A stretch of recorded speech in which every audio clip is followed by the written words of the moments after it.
We now want to turn our attention to a topic that has been all over the news lately: school shootings, the possible causes and prevention strategies. This is actually a story that we've already shared here on the Natural State Update, but we think it is so important and so timely, we're going to share it again. Many believe Arkansas's first school shooting was the horrific encounter in Jonesboro, but the first documented case was actually 17 years earlier. Jason Peterson has the story. Just 3 months before the shooting at Westside Middle School, there was a school shooting here in Stamps, Arkansas, where a 14-year-old shot 2 of his classmates. They both survived. But 17 years before that, there was another school shooting here in Stamps, and in that case, the victim did not survive. Evan Hampton is believed to be Arkansas's first school shooter. David Hampton is Evan Hampton's younger brother. He was always, I guess the only word that I could say, different than me or my older brother. I was the youngest, he was the middle, and then my oldest brother was 6 years older than me. He was always a bit slow, different. Hampton says that his brother was held back a year in school due to his learning difficulties. As a 16-year-old freshman, he was being bullied by a 19-year-old senior. So they pulled both of the boys in and set them down and said, hey, if this continues, we're going to kick both of you out of school. But nothing changed. The bullying continued until January 7th, 1980. I was sitting in study hall and I heard a noise that I didn't really think that much about. It sounded like you had a big science book and dropped it on a floor, and it went wow. And I heard that 3 times. And then I heard people screaming, and then some kids ran into the study hall and said that Evan had shot a kid. The next day's Arkansas Democrat told the story in a front-page article. Student at Stamps shot, youth held. Evan Hampton was convicted and sentenced to 20 years in prison. He was released after serving 4 years. That's when David says signs of his brother's mental illness became obvious.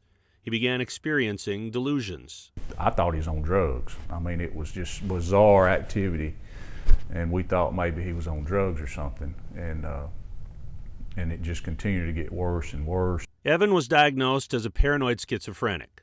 David believes that Evan's bullying would not have resulted in a school shooting and another student's death without mental illness. Schools here in Lafayette County and across the state have anti-bullying policies, but David Hampton says both bullying and the mental health of teenagers needs more attention. I've dealt with mental health from my jobs that I've had over the years, and through the seeing those people with mental illness, if they got the right help, then they would be there.